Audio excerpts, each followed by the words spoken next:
Welcome sa Pinas Showbiz News ngayon. Para sa video natin ngayong araw, meron na naman po tayong fresh at nagbabagong updates patungkol kay Maine Mendoza at kay Alden Richards. Kung tunay mong mahal si Maine Mendoza at Alden Richards at ngayon ka lang nakadalaw, o di naman kaya ay naligaw sa channel na ito, please po, i-click mo na yung subscribe and bell buttons para lagi kang updated sa mga kaganapan kina Maine at kay Alden. Ang pag-uusapan po natin ngayong araw ay ang hindi na nga po nabali pang desisyon ni Alden Richards. Ito po ay yung unang pagkumbida ng EAT kay Alden Richards to promote hindi lang po yung MMFF, okay? Siyempre, para ma-promote na rin po ang EAT sa iba. Okay? Pero ano nga po ba, yung batay po ito sa nakaraan po nating pag-uusap, na itong si Alden Richards ay humingi po ng kondisyones dito po sa pamunuan ng EAT doon sa magiging paglabas niya po sa EAT kung saan involved nga po dito si Maine Mendoza. Hindi po siya magpapakita si EAT nang hindi kasabay sa Maine. Hindi ba pinagbigyan? Mukhang hindi po pinagbigyan. Dahil sa latest po na post ng EAT ay wala pong iba kundi si Sharon Cuneta. Tama po kayo sa inyong narinig.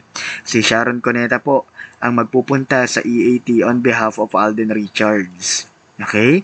Nangangahulugan lamang po ito na hindi po pumayag ang EAT dito po sa kondisyones na meron sa Alden. Pero saludong-saludo ako kay Alden kasi siya po ay talagang lumalaban na pagdating sa ganitong bagay. At syempre hindi rin mawawala sa mga pag-uusapan natin. Ito naman pong latest na sabihin na po natin pambabasag na ginawa nitong si Catherine Bernardo para po doon sa nag-i-issue sa kanilang dalawa ni Alden Richards, kasama po dyan si Maine Mendoza na pag-uusapan po natin maya-maya lamang. Sabi ko naman sa inyo, basta't may kinalaman po kay Maine at kay Alden, hindi po natin palalagpasin ng mga bagay na yan. At kung nood ka nga nanood ng mga video updates natin pero hindi ka naman nakasubscribe, na kung ano pang hinihintay mo, i-click mo na yung subscribe and bell buttons para lagi kang updated sa mga kaganapan kina Maine at kay Alden. At kung marami ka pang kilala mga Alden fans dyan, sa paligid-ligid natin dyan, sabihan nyo na payuhan nyo na po na mag-subscribe na dito sa ating channel para sama-sama po tayo sa pagdepensa at pagtatanggol kina Maine at kay Alden. At bilang pasasalamat, naririto ang mga komentong napili ng aming team patungkol sa mga updates natin. Nito lamang, unahin natin ang naging komento nitong si Miss Ellen Amorao.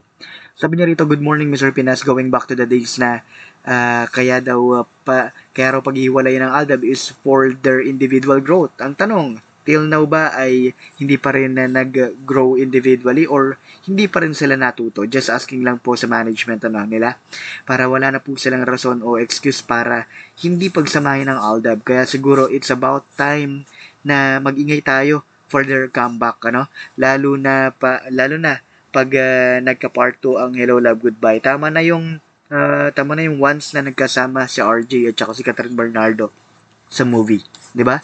Ako ang ginagawa ko pag may nakita kong video na Hello Love Goodbye or about sa breakup ng Katniel, hindi ko na pinapanood o kaya click less click see less sa YouTube naman ay click lang ang not interested. Kaya lang usually ang nakalagay lang ay save video and watch later. Well, totoo po 'yun. Miss Ellen Amorao, Dagdag pa niya rito, pag ganun, ignore ko na lang ang lahat at laktawan, Kaya now, ay walang dumadaan sa timeline ko about the said video that I don't want to see or watch. Dapat ganun ang gawin ng mga kaibigan natin para mas tapagad ang Sarsuela Part 2, di ba? Actually, ang dami na pong part ng Sarsuela niyan. Kasi nga, marami pong naloloko. Kapag marami pong naloloko nila, ay talagang magpapatuloy ang mga yan, di ba? Siyempre, ayaw natin ng ganon. Para naman sa ikalawa natin komento, mula naman po kay Feli Boryongan. Ang sabi niya po rito, Mr. Pinas, sa movie na Hello Love Goodbye, nagsimula ang Sarsuela, March 4, 2019. Nagsimula at lumabas ang fake vlog ni Maine. Tapos, nang magpunta siya sa Taiwan kasama si Panot, after 1 week, nagkaroon ng press release na merong movie si Alden and Catherine Bernardo, doon nila pinilit, binuwag ang fandom ng Aldab, and di naman na nagtagumpay. Hindi po totoo na kumita na malaki ang Hello Love Goodbye kasi wala naman po silang pinakita na mahabang pila sa sinihan. Di katulad ng Iyam, di ba? Ngayon, nagpasabog Nagpasabog naman ang tambalang Katniel, naghiwalay na daw. Di po kaya Sarsuela ito. Well, sa totoo lang, may movie nga po silang niluluto. No? Pinasabog lang nila at pinaingay lang nila talaga na sila po ay hiwalay na. Pero kung nakita niyo po yung latest appearance nila, talagang walang nagbago. 'Di ba? Si Daniel nga ay mapaghalik pa. 'Di ba? Ganyan na ganyan ang estilo ni Alden at saka ni May noon. Na talagang pinalabas na hiwalay na, pero sa likod ng camera, gano'n na gano'n. Katulad ng Katniel, ni Catherine at saka ni Daniel. Diba? Para naman usay ito natin komento, mula naman po kay Miss Elisa Sacro. Sabi niya rito, yes, Mr. Pinas.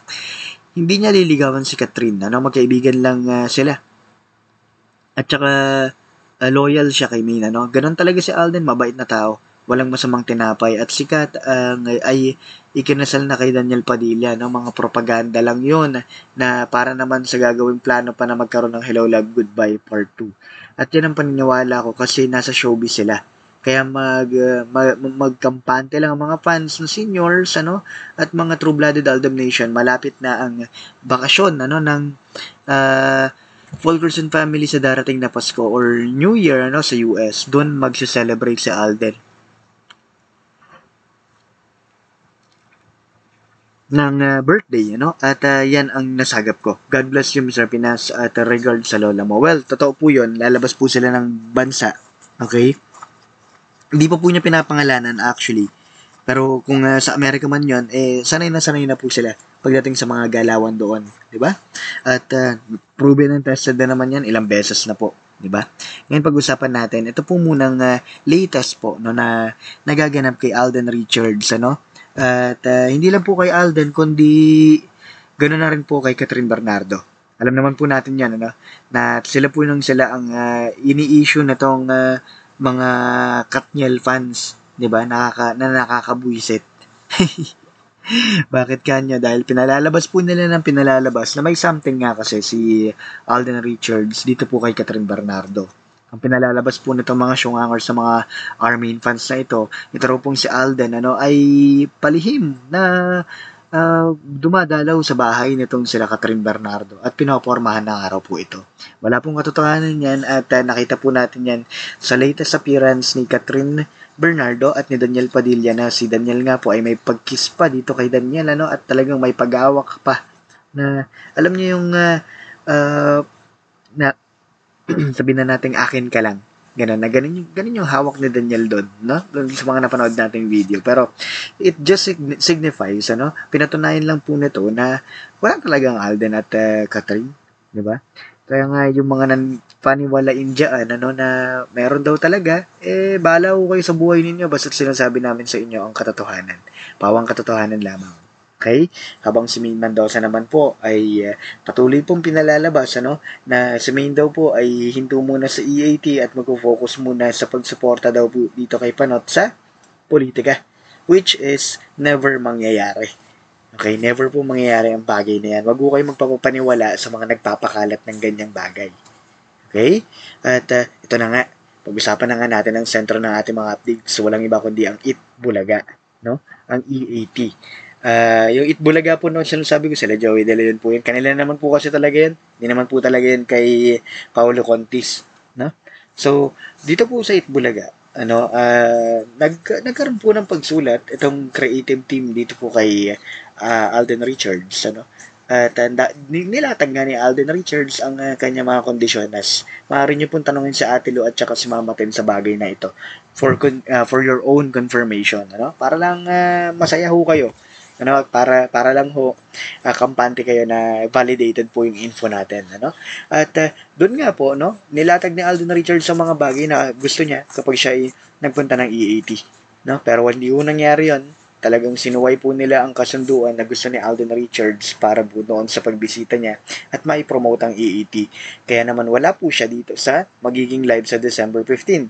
Si Sharon Cuneta lamang po, Pero sana talaga magbagong isip ni Alden, Pero sa nakikita ko po, ito ay may kinalaman sa kondisyones nitong si Alden Richards. So, number one, ikinakailangan na sa tabi niya lang lagi si Maine Mendoza kapag nagkaroon siya ng appearance, dito po sa EAT.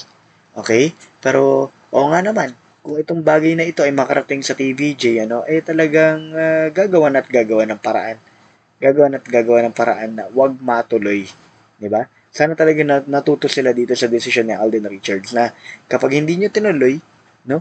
Kung hindi niyo tinuloy, ito talaga yung desisyon ko, hindi mababali ito. 'Di ba? Ano ang akala nila kay Alden Richards? Walang isang salita.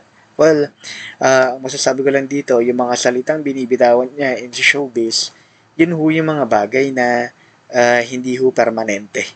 Okay? Maiklaro ko lang po. At yun po, marami po tayong dapat pag-usapan pa, no? Magpapatuloy tayo maya-maya lamang. Muli ito po ang Pinas Showbiz News ngayon.